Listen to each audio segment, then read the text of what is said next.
Combination of capacitor, capacitor का combination. First हम लोगों का डिस्कशन है सीरीज कॉम्बिनेशन। सीरीज कॉम्बिनेशन मान लो जैसे हम लोगों के पास ऐसा दो कैपेसिटर है और वो आप किसी एक बैटरी के साथ ऐसे कनेक्ट करके रखें। ये कैपेसिटर C1 है, ये C2 है और ये बैटरी का पोटेंशियल V है। तो बैटरी जितना भी चार्ज सेंड करेगा वो इस प्लेट पे प्लस, इस प्लेट पे माइनस, फिर इस प्लेट पे प्लस और इस प्लेट पे माइनस चार्ज होगा।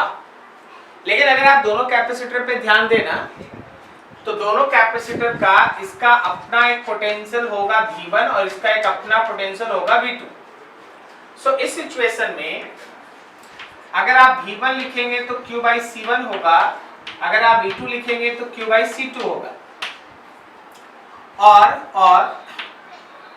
आप अगर इन दो कैपेसिटर को हटा के एक इक्विवेलेंट कैपेसिटर यहाँ पे लगा दें, जरा समझते जाना ध्यान से। हाँ, तो इस पे भी सेम चार्ज Q और माइनस Q आएगा।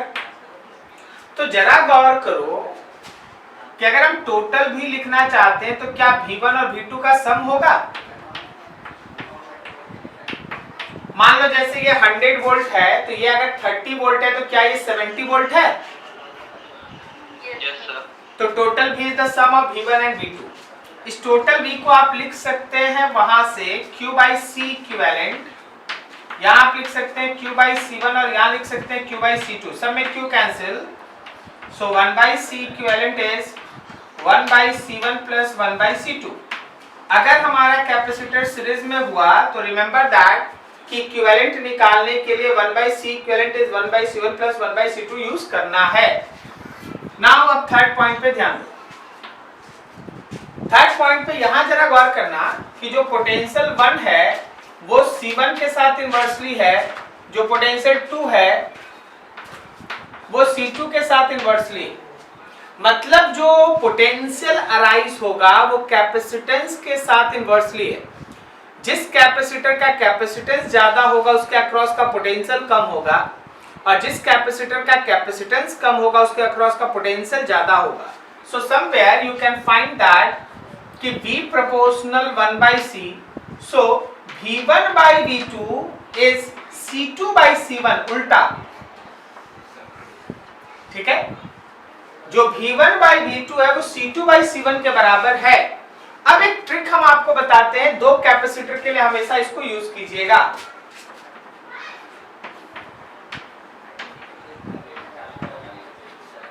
For two capacitors,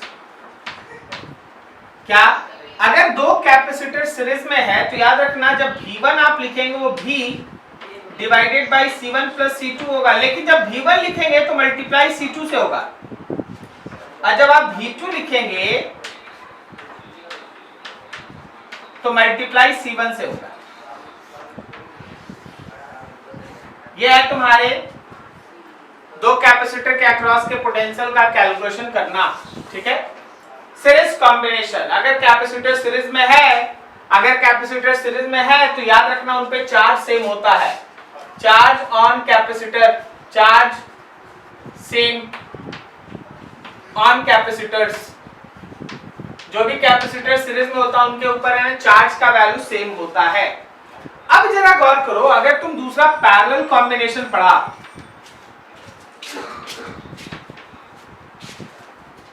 parallel combination, तो पैरेलल कॉम्बिनेशन में देखना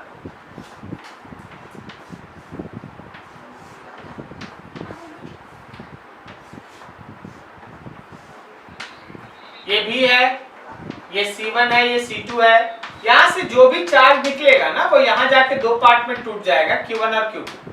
पिछले बार देखो पोटेंशियल का डिस्ट्रीब्यूशन हुआ, इस बार जरा ध्यान देना चार्ज डिस्ट्रीब्यूट कर रहा है। ऊपर चला गया प्लस Q1, इसमें माइनस Q1, इसमें चला गया प्लस Q2, इसमें माइनस Q2 और अक्रॉस पोटेंशियल, दोनों के अक्रॉस का पोटेंशियल तो इस बार सेम है भी। सो इस बार क्या लिखे, इस बार अगर हमको Q1 लिखना है तो C1 भी और अगर हमको Q2 लिखना है तो C2 भी। और सोचो अगर ये दो कैपेसिटर हटा के एक इक्विवेलेंट कैपेसिटर आप ले लिए, प्लस क्यू और माइनस क्यू चार्ज, तो ध्यान रखना कि जो हम लोगों के पास टोटल चार्ज होगा वो Q1 प्लस Q2 होगा। जो भी आप टोटल चार्ज इस बैटरी से निकालिएगा, आप इस जंक्शन पे देखिए ध्यान से, क्या वो Q1 और Q2 का सम है?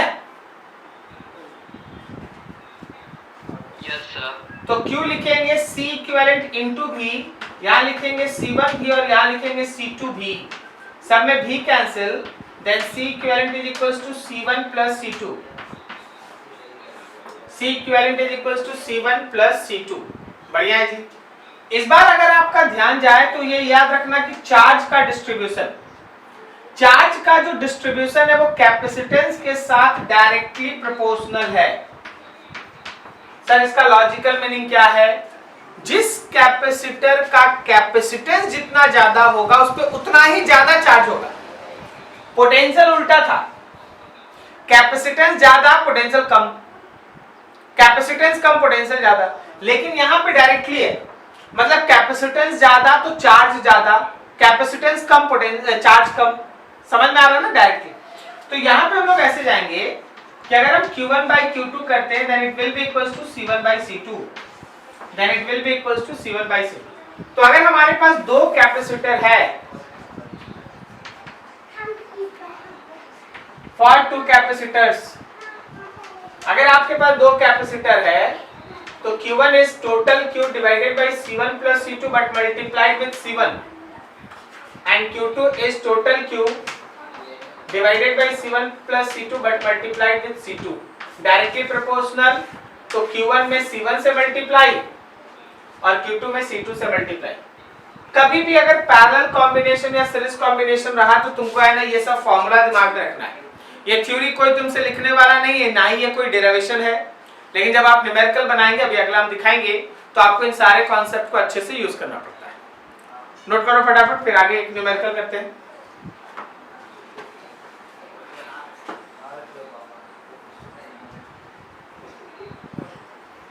ऐसे क्वेश्चन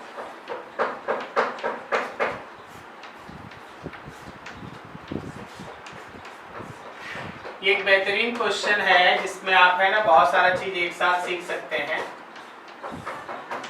मान लीजिए ये C1 है 4 माइक्रोफैराड,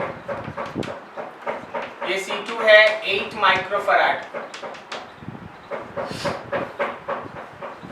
और ये C3 है 12 माइक्रोफैराड।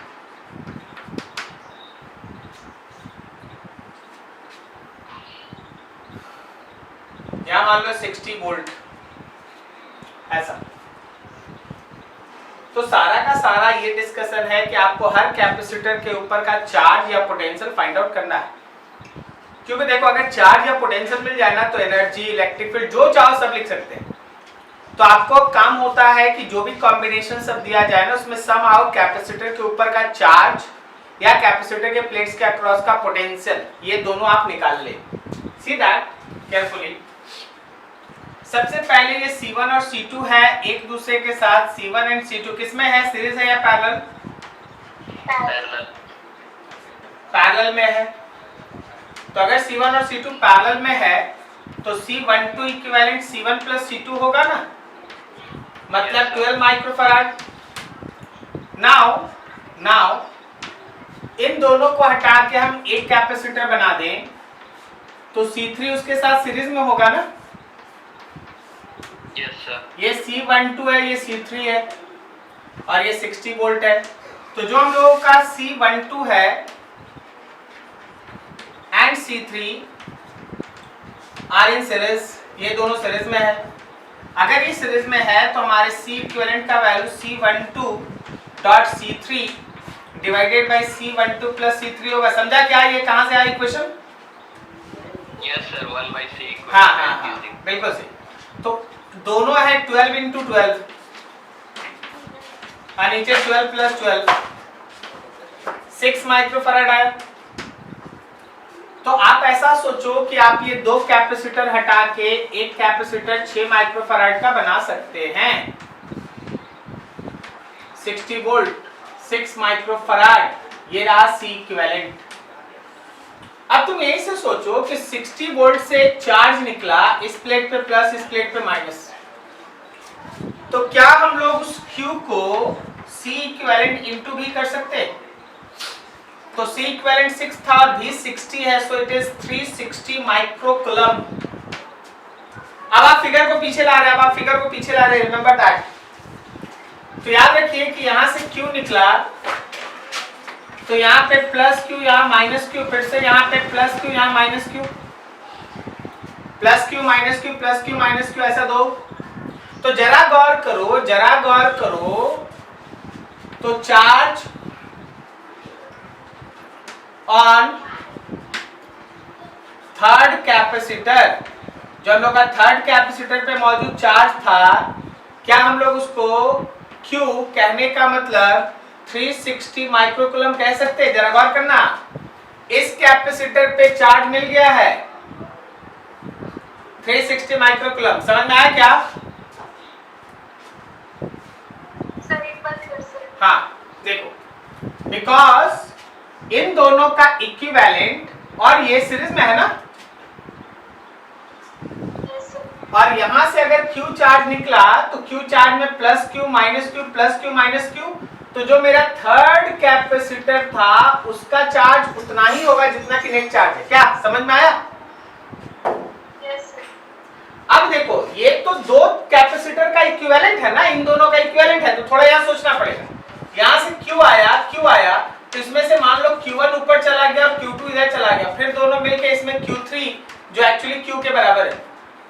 क्या ये फिगर समझे आप? Yes sir.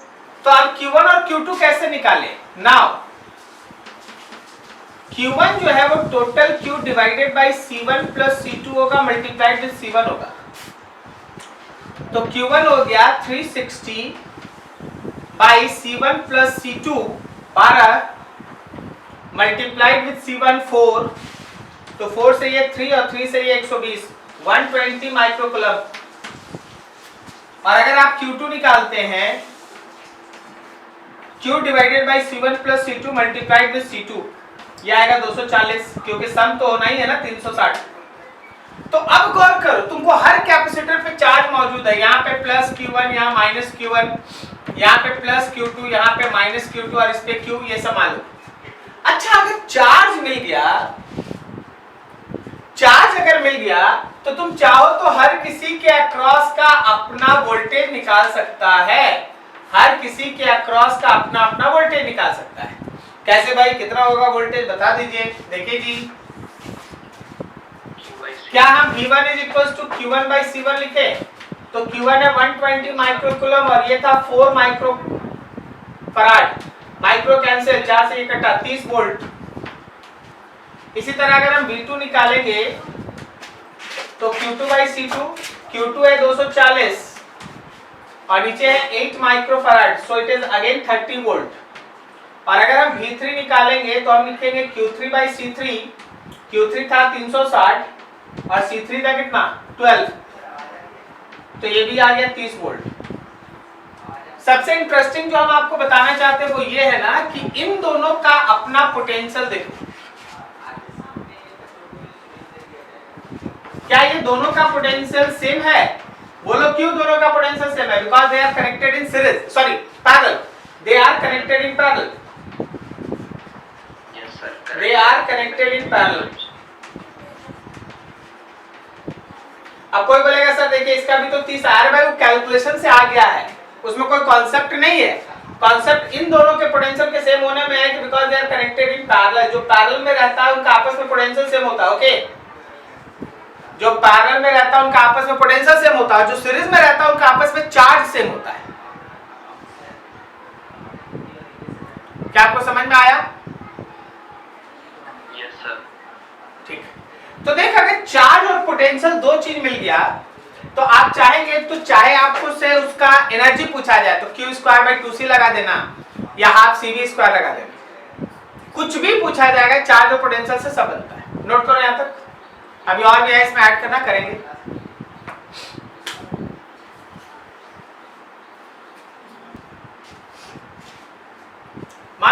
पॉइंट का नाम लिख देते हैं ए, इस पॉइंट का नाम लिख देते हैं बी और इस पॉइंट का नाम लिख देते हैं सी। अगर कोई तुमसे बोले ए बी और सी का पोटेंशियल बताओ, ए बी और सी पॉइंट का पोटेंशियल बताओ, समझना ध्यान से। अगर ये 60 वोल्ट है ना तो ए का पोटेंशियल है 60 वोल्ट। अब जरा गौर करो, जब आप 60 वोल्ट से आगे बढ़ते हैं ना, चाहे इस रास्ते से बढ़ें या फिर इस रास्ते से बढ़ें, किधर से भी आप बढ़िएगा, आप देखिएगा प्लस प्लेट से माइनस प्लेट पे आप जा रहे हैं, करेक्ट है ना? तो जब आप प्लस प्लेट से माइनस प्लेट पे जाते हैं तो पोटेंशियल में इंक्रीज होगा या डिक्रीज? सर डिक्रीज होगा। डिक्रीज होगा। कितना होगा तो तुम ऑलरेडी कनेक्ट कर चुका है कि हाँ सर 30 वोल्ट का डिक्रीज होगा, चाहे V1 के रास्ते से जाइए या V2 से 30 वोल्ट का डिक्रीज होगा। अब जब तुम 60 में ये 30 वोल्ट घटाता है तो B पॉइंट का potential 60 minus 30 is equal to 30 volt बचेगा। Yes sir. क्या सबको समझ में आया?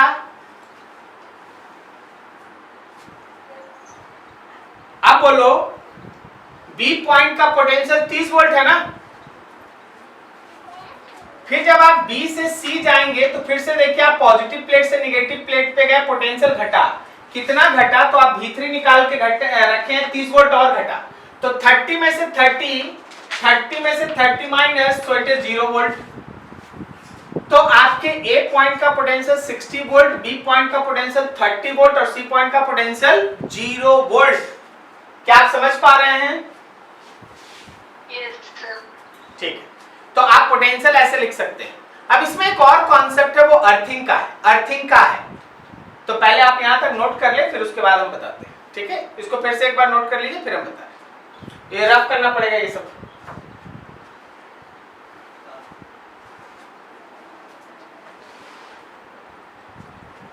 अभी मान लीजिए हम इसी के पैरेलल में एक फिगर बना दें ताकि आप समझ सकें।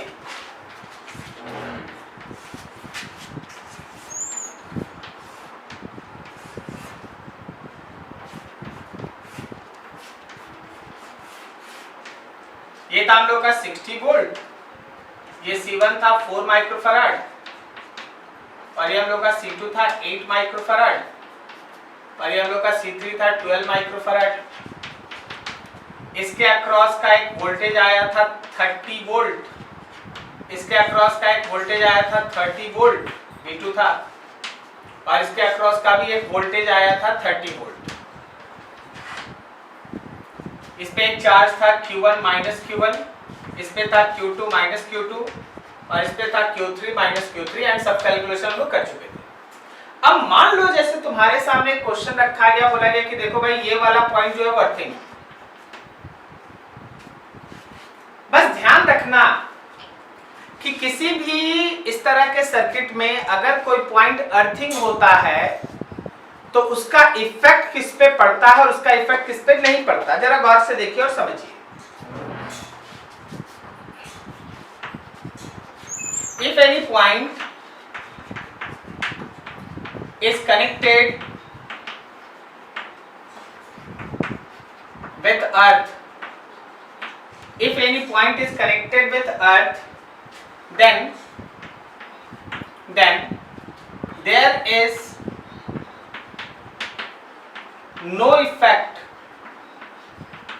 on, किस पे इफेक्ट नहीं पड़ेगा? फर्स्ट, C इक्विवेलेंट पे कोई इफेक्ट नहीं पड़ेगा। दूसरा, Q जो टोटल आप निकालते हो उस पे कोई इफेक्ट नहीं पड़ेगा। थर्ड, जो आप Q1 निकाले हैं, आप Q2 निकाले हैं एंड Q3, कोई इफेक्ट नहीं पड़ेगा। जो आप V1 निकाले हैं, V2 निकाले हैं, V3 निकाले, उस पे कोई इफेक्ट नहीं पड़ेगा। अगर आप एनर्जी निकालते, U1 निकालते, U2 निकालते, U3 निकालते, कोई इफेक्ट नहीं पड़ता। अगर आप इलेक्ट्रिक फील्ड बिटवीन प्लेट्स के बीच का इलेक्ट्रिक फील्ड, नो इफेक्ट। इन सब पे कोई इफेक्ट नहीं पड़ता, इन सब पे कोई इफेक्ट नहीं पड़ता। तो सर फिर इफेक्ट किस पे पड़ता है? देखो, effect is on potential of any point. कोई पॉइंट का जो आप पोटेंशियल लिख रहे हैं ना, उस पे इफेक्ट पड़ता है। इसमें क्या है? दैट पॉइंट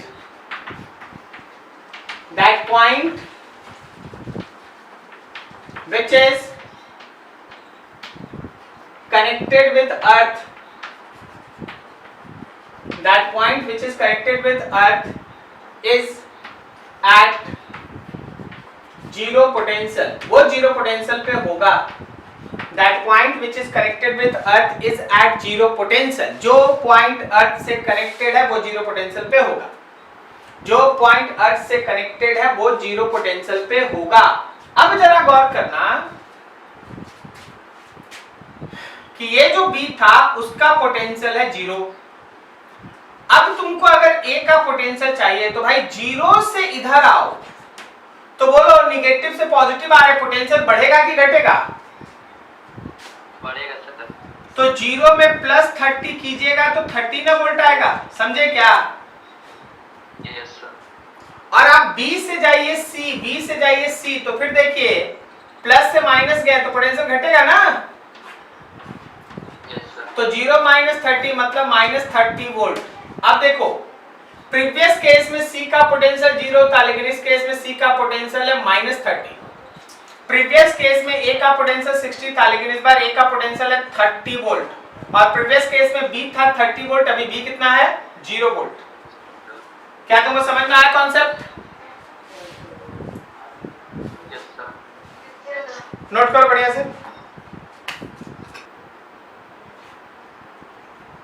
हाँ, चलो अभी सीरीज पैरेलल वाला जो भी क्वेश्चन रहेगा उसको आप जरूर अपने से सॉल्व कीजिएगा. अभी हम लोग छोटा छोटा एक दो और टॉपिक है उसको देख रहे हैं.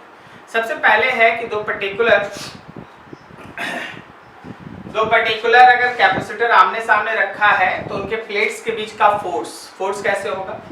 तो देखो जरा ध्यान से,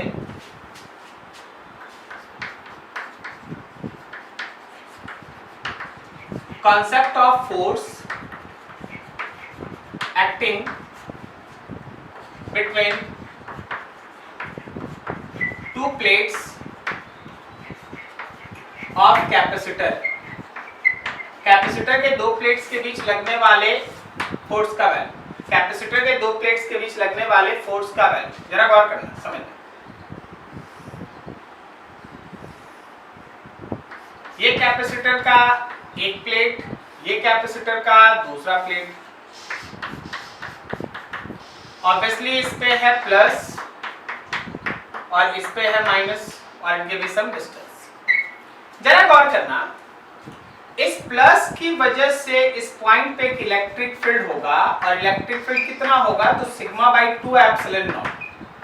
हम तो पूरा कंफ्यूज हो गए कि पढ़ा रहे हैं प्लेट लेके लिख रहे हैं सिग्मा बाई 2 एप्सिलॉन नॉट. क्या तुमको समझ में आया?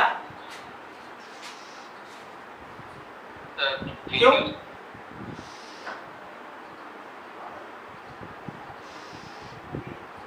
क्यों ऐसा कि प्लेट के लिए सिग्मा बाई 2 एप्सिलॉन नॉट लिख दिए? वो तो सीट का होता है सर. वो सीट की तरह बिहेव कर रहा है. बिल्कुल सही, ये सीट की तरह बिहेव कर रहा है. फील्ड का जो चार्ज है वो एक तरफ आ गया है. अब सोचो कि अगर राइट की तरफ फील्ड है और यहाँ निगेटिव चार्ज है तो फोर्स तो इस पे लेफ्ट की तरफ लगेगा ना. क्या वो फोर्स होगा? QE. Yes sir. तो आपके इस फोर्स का वैल्यू हो गया QE के जगह पे sigma by 2 epsilon not. Force हो गया FQ. सिग्मा को लिख सकते हैं ना Q बाई A, नीचे 2 एप्सिलॉन नॉट. सो आपके फोर्स का इक्वेशन हुआ Q square by 2 epsilon not A. Q square by 2 epsilon not A, ये तुम्हारे फोर्स का इक्वेशन होगा. वैसे तुम चाहो तो इसको अलग अलग तरीके से भी लिख सकता है. जैसे आप ये भी तो लिख सकते हैं ना, Q को सिग्मा इंटू A का square by 2 epsilon not A. तो तुम्हारे फोर्स का अगला इक्वेशन हो गया sigma square A by 2 epsilon not. ये भी हो सकता है. तो ये अलग अलग इक्वेशन क्वेश्चन के डाटा पे देखना होगा. जैसा डाटा रहेगा उस हिसाब से आप सोचिए. But the equation is Q square by 2 epsilon not A. जब कभी भी कैपेसिटर का दो प्लेट आप आमने सामने रखते हैं, एक पे पॉजिटिव और दूसरे पे होता है निगेटिव, एक पे पॉजिटिव और दूसरे पे होता है negative, so they always attract each other. And the force of attraction is Q square by 2 epsilon naught A, where Q is the charge on capacitor. Where Q is the charge on capacitor. Q equals to charge on capacitor. वो capacitor के ऊपर का charge. ठीक है, ऐसा चला, Q is the charge on capacitor. Now इससे थोड़ा आगे निकलो, एक अगला सेक्शन आता है that is called short circuit, short circuit of capacitor.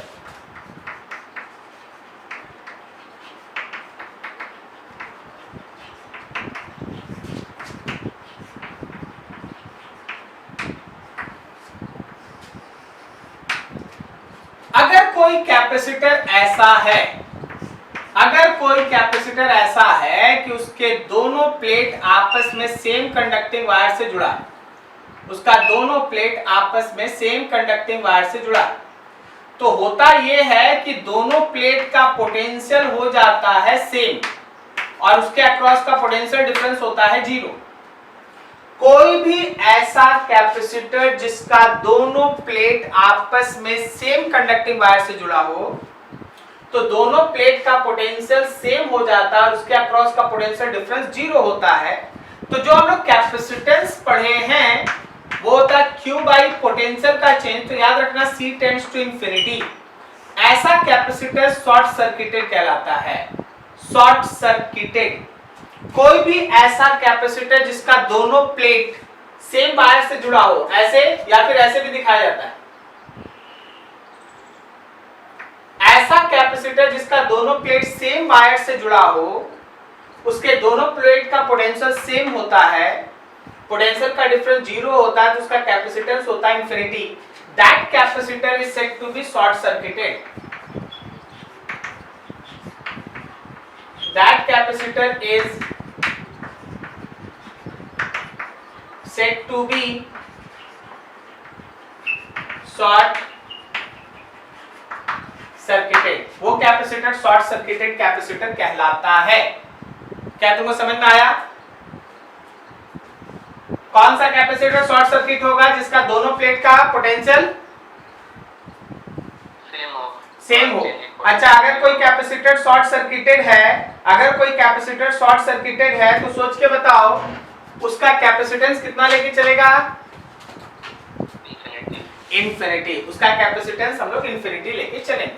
अब देखो इन सीरीज में क्या होता है। मान लो जैसे हम लोग के पास ऐसा दो कैपेसिटर है और उसको आप किसी एक बैटरी से कनेक्ट करके रखे हैं। यहाँ पे की है बट की ओपन। ये कैपेसिटेंस C2 है, ये कैपेसिटेंस C1। यहाँ की व्हेन, अच्छा ये दोनों C है, ओके। व्हेन की इज ओपन, जब की ओपन है तो क्या मेरा C equivalent 1/C equivalent 1/C1 plus 1/C2 है। मतलब 1/C प्लस 1/C 2/C, कहने का मतलब C equivalent is equal to C/2 है। कब? जब की ओपन। कब? जब की ओपन है। क्लियर सही? जब आप की क्लोज कर दिए, व्हेन की इज क्लोज्ड। अब देखो भाई, जब आप की क्लोज कर दिए, रिमेंबर दैट की क्लोज करने के बाद क्या हो रहा है? 1/C equivalent is equal to 1/C1 plus 1/C2। लेकिन क्या यहाँ इंफिनिटी लिखा जाए? जब आप इस की को क्लोज कर दिए तब तो आपका C1 शॉर्ट सर्किट हो गया ना। तो C1 becomes infinity, 1/C is 1/C and your C equivalent is C। बहुत सारे स्टूडेंट्स को क्या लगता है ना कि जब हम किसी कैपेसिटर को शॉर्ट सर्किट करते हैं तो उसका कैपेसिटेंस 0 हो जाता है। नहीं भाई, 0 नहीं होता। उसका कैपेसिटेंस कितना हो जाता है? इनफिनिट। ठीक है, अब जरा देखो आगे पैरेलल में क्या होता है। इन पैरेलल मान लो जैसे हम लोग के पास ऐसा दो कैपेसिटर है, पैरेलल में जुड़ा है और एक बैटरी है। यहाँ पे एक की है, ये C1 है, वो भी C था, ये C2 है, ये भी C है। When key is open,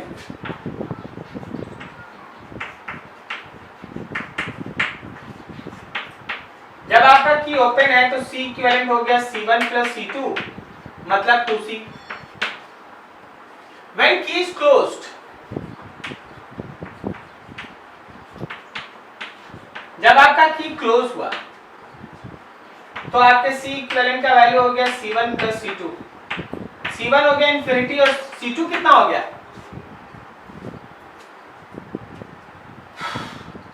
बोलो बोलो, C1 हो गया इंफिनिटी, C2 कितना हो गया? C2 भी हो गया इंफिनिटी। बोले सर कैसे वहां है? देख भाई, तुमको दिख रहा है कि ये केवल हुआ है शॉर्ट सर्किट, लेकिन इसको भी गौर से देख तो तुमको दोनों प्लेट का पोटेंशियल सेम दिखेगा। क्या बोलता है? गौर करो, गौर करो, जैसे मेरा मार्कर, जैसे मेरा चौक चल रहा है, क्या बोलता है? सेम वायर से जुड़ गया सब। तो इस बार जितना भी देख, सीरीज में और पैरेलल में क्या डिफरेंस है? सीरीज में जिसको आप शॉर्ट सर्किट करते हैं बस वही शॉर्ट सर्किट होता है, दूसरे पे कोई इफेक्ट नहीं पड़ता। लेकिन पैरेलल में अगर आप एक को भी शॉर्ट सर्किट किए तो वो उस पैरेलल में जितना होगा सबको शॉर्ट सर्किट कर देगा। ठीक है ना? In parallel,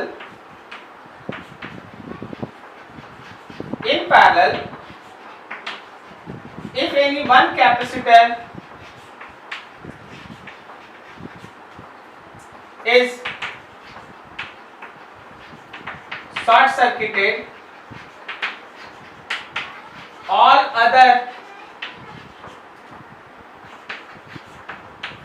other capacitors also short circuited. सारा का सारा कैपेसिटर शॉर्ट सर्किटेड हो जाता है। क्या आपको ये दोनों कॉन्सेप्ट समझ में आया? मान लो जैसे तुम्हारे पास एक क्वेश्चन है कि देखो जी, एक कैपेसिटर है, आगे एक स्प्रिंग के साथ ऐसे जुड़ा है। स्प्रिंग नेचुरल लेंथ में था और इसका के वैल्यू है 100 न्यूटन पर मीटर, और यहाँ पे एक बैटरी है अर्थिंग के साथ जुड़ा है।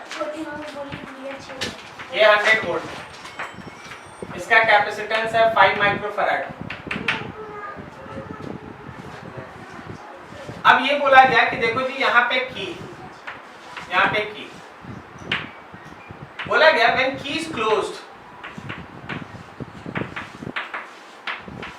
when key is closed find, हम यहां पूछना चाहते हैं कि जब आप की को क्लोज कीजिएगा तो मेरा स्प्रिंग इलॉन्गेट होगा कि कंप्रेस होगा, कि जैसे था वैसे रहेगा?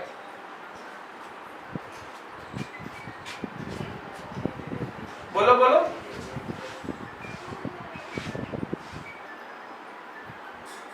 अरे आवाज आ रही है? Yes sir. तुम्हें तो डरा ही देता, पता नहीं माइक ऑफ है कि क्या। बोलो कि अगर हम लोग की को क्लोज करेंगे तो मेरा स्प्रिंग इलॉन्गेट होगा कि कंप्रेस होगा?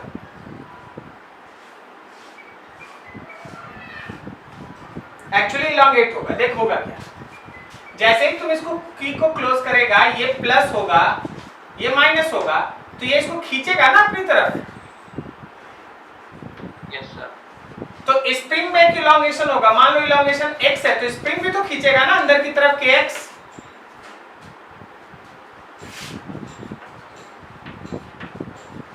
तो स्प्रिंग का होगा इलॉन्गेशन। एट इक्विलिब्रियम जब ये प्लेट रुक जाएगा तो फोर्स ऑन प्लेट और फोर्स ऑफ स्प्रिंग दोनों बराबर होगा। तो प्लेट का फोर्स था q square by 2 epsilon not a और यहाँ था kx। मान लो हम लोग प्लेट का एरिया दे देते 2 सेंटीमीटर स्क्वायर, तो आप q के जगह पे क्या लिख देंगे? क्या q के जगह पे cv लगा सकते हैं? Yes sir. तो आप लिख दीजिएगा cv का square by 2 epsilon not a is equals to kx, और यहाँ से आप x निकाल दीजिए, आंसर आएगा। समझे क्या? Yes sir. सबको समझ में आया? Yes, sir. ठीक, तो ऐसे उस तरह का क्वेश्चन उसमें रहता है। अब देखिए यहाँ शॉर्ट सर्किट से एक कर लेते हैं, शॉर्ट सर्किट से भी एक कर लेते हैं। याद